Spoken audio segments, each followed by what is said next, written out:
Pension बहाली की मांग को लेकर पूरे भारत में एक आंदोलन चल रहा है। पुरानी पेंशन बहाली राष्ट्रीय आंदोलन यानी NMOPS, national movement for old pension scheme, जो हमारी कैप पे लिखा हुआ है। ये 1 जनवरी 2004 को भारत भूमि पर एक आर्थिक लूट की योजना शुरू हुई थी, एनपीएस, जो किसी भी स्थिति में पेंशन योजना नहीं है, एक म्यूचुअल फंड योजना है, जिसमें कर्मचारियों का वेतन का हिस्सा और उतना ही अलग अलग राज्यों की संचित निधि का हिस्सा, दोनों का मिलाकर शेयर मार्केट की फर्जी कंपनियों में निवेश किया जा रहा है। और उन कंपनियों में ये नेता लोग शेयर होल्डर हैं। इनकी कंपनियां डूबनी जाए और इन कंपनियों में उनका धन अविरल रूप से हिंदुस्तान के कर्मचारियों के लूटते रहे, इसीलिए एनपीएस योजना शुरू की है। आगे आने वाले समय में विश्व का सबसे बड़ा घोटाला होने जा रहा है एनपीएस योजना। अभी जो कर्मचारी 15-16 साल के बाद जो लेट लगे थे नौकरी, वो रिटायर हो रहे हैं, तो उनकी अंतिम जो पेंशन है वेतन के बाद, अंतिम वेतन 70-80 हज़ार रुपए और पेंशन मिल रही है उनको 2,000-3,000 रुपए, और व्याख्याता कोडर की भी।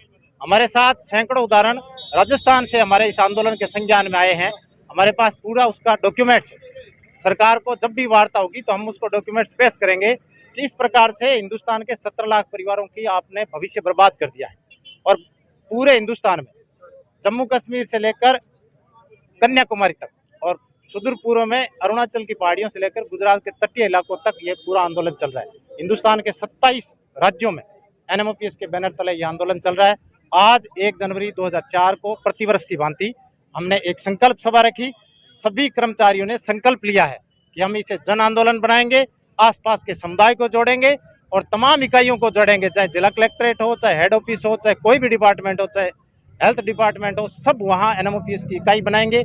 आम जन को जोड़ेंगे, क्योंकि ये आम जन का पैसा है, क्योंकि इसमें जो पैसा है वो टैक्स पेयर का पैसा है और उस पैसे को कुछ चंद कॉरपोरेट्स लोग और नेता लोग मिलकर लूट रहे हैं। हम चाहते हैं कि ये सारा का सारा फंड सरकार के खाते में आए और उस जब तक हम रिटायर नहीं हो जन कल्याण में पैसा लगाए, और जब हम रिटायर हो जाएं तो इसी पैसे से हमारा पेंशन दी जाए।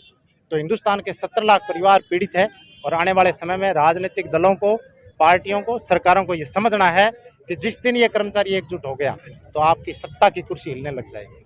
और हम चेतावनी भी दे रहे हैं आज के दिन संकल्प लेकर कि अगर आपने नहीं सुनी हमारी आवाज़ तो जन आंदोलन बढ़ेगा। हम चीज़ों को समझाएंगे और सारी चीज़ें जब जनता में खुलासा होगी तो जनता हमारे पक्ष में खड़ी होगी, क्योंकि लाखों अरबों डॉलर का फंड है वो शेयर मार्केट में जा रहा है, नेता लोग लूट रहे हैं। जबकि यही नेता लोग विश्व की अनेक एजेंसियों से, जैसे आईडीबीआई से, जैसे जितने भी एजेंसियां हैं, विश्व बैंक है, एशिया बैंक है, उनसे ऋण ले रहे हैं महंगी ब्याज दरों पर और हमारा पैसा इस प्रकार शेयर मार्केट में लुटा रहे हैं। तो हम चाहते हैं कि ये सारा का सारा मामला रिवर्स हो और कृषि कानूनों की तरह पीएफआरडी एक्ट 2013 रिपील।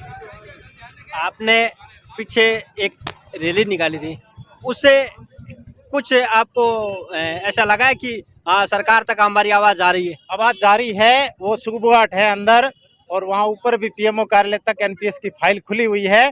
लेकिन इनके कानों पे जब तक जू नहीं रहेंगी, जब तक हम मोर्चाबंदी नहीं करेंगे और खुला ऐलान नहीं करेंगे, क्योंकि हम खुला ऐलान अब करेंगे सारे लोगों को जोड़ते हुए।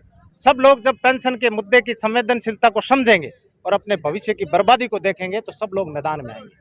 और जिस दिन मैदान में आएंगे, अभी हम 2022 में निर्णायक संघर्ष का आगाज किया आज ही से, 2022 में हम बड़ा ऐलान कर देंगे कि जो हमारा समर्थन करेगा हम उसके पक्ष में। जो कर्मचारी संगठन है क्या वो सारे आपके साथ हैं? सारे के सारे कर्मचारी, राजस्थान के जितने भी संगठन है वो हमारे साथ है। इस मूवमेंट को सब लोग समझ रहे हैं कि ये जो राष्ट्रीय आंदोलन है इस दिशा में हमें आगे बढ़ना है। सब लोग समझदार हैं और आज का हिंदुस्तान का तमाम कर्मचारी जो संगठन है, ट्रेड यूनियंस है, जितने भी हमारे राज्य कर्मचारी संगठन है, वो इस चीज़ को समझ रहे हैं। और आप कब तक संघर्ष करोगे? हम जब तक संघर्ष करते रहेंगे जब तक ये पुरानी पेंशन बहाल नहीं हो जाए और एनपीएस की आर्थिक लूट की योजना बंद नहीं हो जाए। आपने बिल्कुल मानस बना लिया कि जैसे कृषि कानून रिपील हुए वैसे ही होगा, रिपील होगा, बिल्कुल 100% रिपील होगा। सरकार तो खुद इसको हटा रही है, पीएफआरडी एक्ट से एनपीएस को बाहर लाने की कह रही है। वित्त मंत्री निर्मला सीतारमण ने संसद में बयान दिया कि हम एनपीएस को पीएफआरडी से अलग करें। वो क्यों कर रहे हैं? क्योंकि उसका एक कारण है। वो एक जैसे पीएफआरडी एक्ट में ही प्रधानमंत्री मन श्रम योजना चल रही है, इसी प्रकार की निवेश योजनाएं उसी में चल रही है। जैसे प्रधानमंत्री मन श्रम योजना में 200-300 रुपए के प्रीमियम पर 29 साल की उम्र और 60 साल के बाद उनको 3,000 पेंशन की गारंटी दी जा रही इसी कानून में। और हमारे जैसे मेरे 15,000 कट रहे हैं, किसी के 12,000, किसी के 10,000, उसकी 1 रुपए की गारंटी नहीं है। एक ही कानून के अंदर दो तरह के सिस्टम हमें समझ में नहीं आए, इसलिए कोर्ट में मामला गया है। जब ये मामला टेक्निकल बन गया तो सरकार कह रही है कि हम पीएफआरडीए से एनपीएस को अलग कर देंगे। कब तक बचेंगे?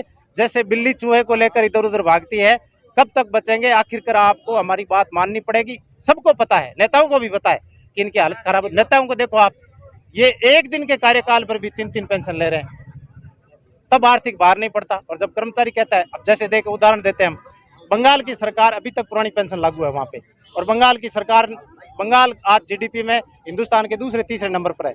बंगाल अपने कर्मचारियों को देकर कंगाल नहीं हुआ तो हिंदुस्तान के बाकी राज्य कैसे हो जाएंगे? ये एक सुनियोजित लूट है और ये लोग बरगलाना चाहते हैं, जनता को भ्रम में उलझाना चाहते हैं, मुद्दे को डाइवर्ट कर रहे हैं। नहीं, आपने कहा कि नेता को अगर एक दिन मिल जाए तो उसको 3 बार की पेंशन मिलती है। लेकिन जिस बार नेता की पेंशन की बात आती है उस टाइम नेता एक हो जाते हैं, चाहे किसी पार्टी से हो। लेकिन क्या कर्मचारी है वो एक साथ होंगे? कर्मचारी एक साथ है, ये मूवमेंट है ना, ये ऐसा मूवमेंट है जो सबको जोड़ रहा है। क्या कभी आपने यहाँ बीकानेर की सड़कों पर इस प्रकार का टोपी वाला आंदोलन पहले देखा है? ये तो पहली बार है, हुआ है ना ऐसा, और हजारों की भीड़ पहली बार आ रही है। और सभी जिला मुख्यालयों पर भी आज इतने ही 300 400 लोग, ये पहली बार हो रहा है। तो पहली बार ही होगा कि हिंदुस्तान की बादशाहत को और राजस्थान की बादशाहत को झुकना पड़ेगा और इस लूट को बंद करना पड़ेगा। इनको भी पता है, नेता एकजुट हो जाते हैं, एक ही दिन में अपनी 1 घंटे के अंदर मेजे थपथपा कर तमाम पार्टियां अपने पक्ष में फैसला कर लेती है, वेतन भत्ते बढ़ा लेती है। तो कर्मचारियों को एकजुट होना चाहिए, हम अपील करते हैं बार बार, सब संगठनों को भी कह रहे हैं। आपका नाम?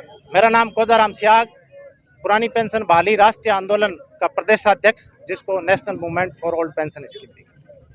राजस्थान की आवाज आपको नए साल में ये बधाई देती है कि आपका आंदोलन है वो जल्द से जल्द सफल हो, ये हम आपसे शुभकामनाएं आपको देते हैं। जी धन्यवाद, आप हमारे आवाज के मंच बन रहे हैं।